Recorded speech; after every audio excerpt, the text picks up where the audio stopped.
Episode 20, the call that changed everything. Afternoon sun spilled gently through Maya's curtains, painting her room in honey gold hues. The kind of light that should have made her feel warm, comforted, safe. But that day, the light felt distant, almost mocking. Her mind had been scattered all morning, wandering through the fragments of dreams she couldn't quite piece together.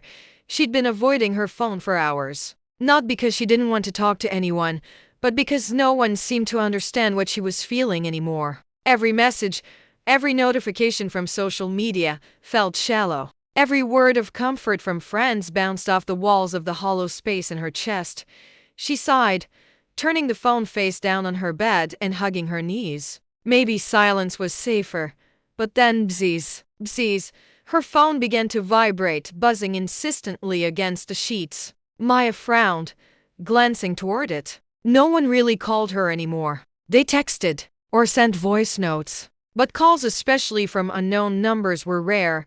Curiosity prickled through her chest. For a brief second, she considered ignoring it. But something about the sound, the persistence, drew her in. She reached out and picked it up, the number glowing unfamiliar on the screen. "Hello," she said softly, almost unsure. There was silence on the other end. Just the faint static hum of a line connected but unspoken. Her heartbeat began to thud in her ears. "Hello," she repeated, louder this time. Then Maya. The voice was deep, steady, but tinted with something fragile hesitation. Her breath caught. It couldn't be. "Who is this?" she whispered, though deep down she already knew. It's Richard." Her entire body froze. The name felt like a ghost entering the room, soft yet consuming. It had been weeks, no, months since she last heard that voice. Since she'd last heard him say her name that way, she didn't know whether to hang up or scream. Instead, she sat there, clutching the phone like it was the only thing keeping her from falling apart. "I didn't think you'd answer," Richard continued, voice breaking slightly. "I wasn't sure you'd even recognize my number."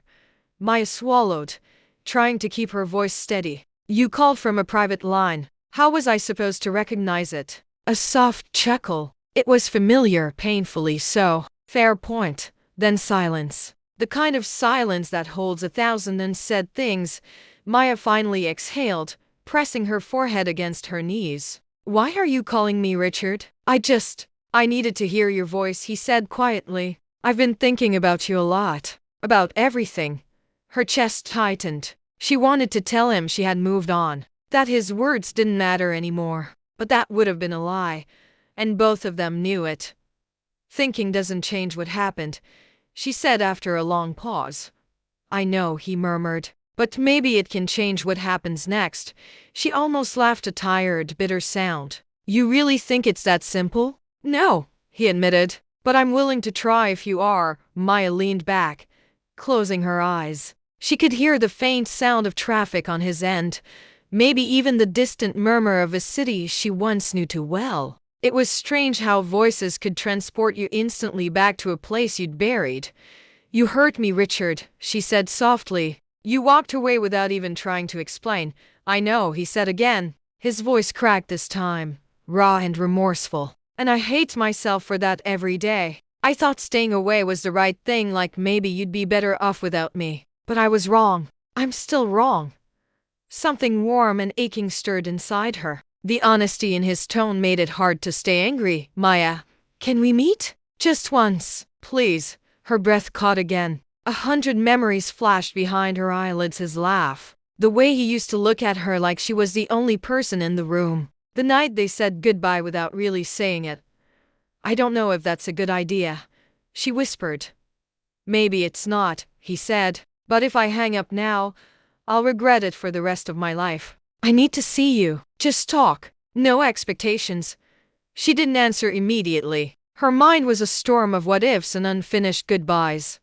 "Where?" she finally asked. He exhaled sharply, almost like he'd been holding his breath since the call began. "The pier. Tomorrow evening. Sunset."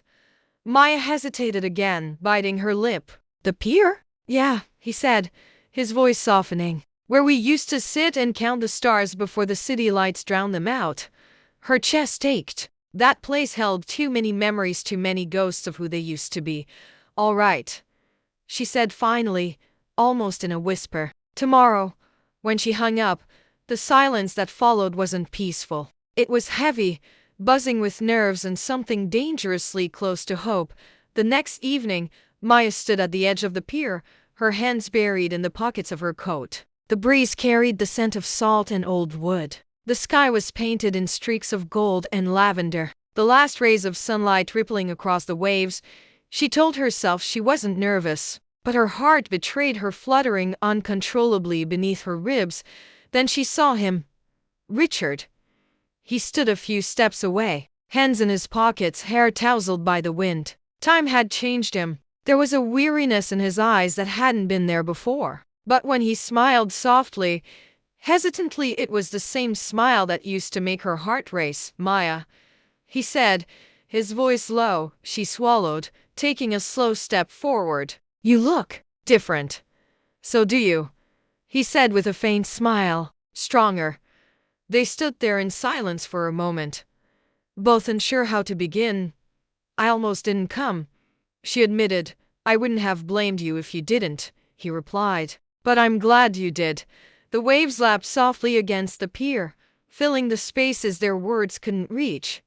Why now, Richard? She finally asked. After everything? He looked away, running a hand through his hair. Because I realized running from you didn't make me forget you. It just made me miserable. I thought I could bury my feelings under time and distance, but you're still there. Always. Maya's throat tightened. You left me when I needed you most. He met her gaze, regret flashing in his eyes. I know. I was scared. I didn't think I deserved you.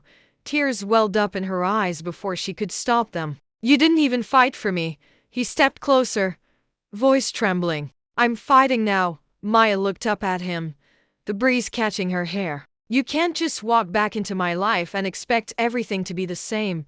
I don't expect that, he said softly. I just want a chance to start over, to do it right this time.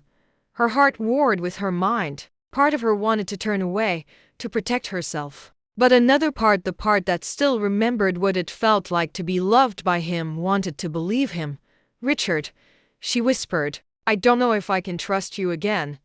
He reached out, hesitating before his hand brushed hers. Then let me earn it, slowly, however long it takes. For a moment, the world felt still, just the two of them. The sun set, and the faint echo of their past blending into something fragile and new. Maya exhaled shakily, then took a step closer until their fingers intertwined. It wasn't a promise.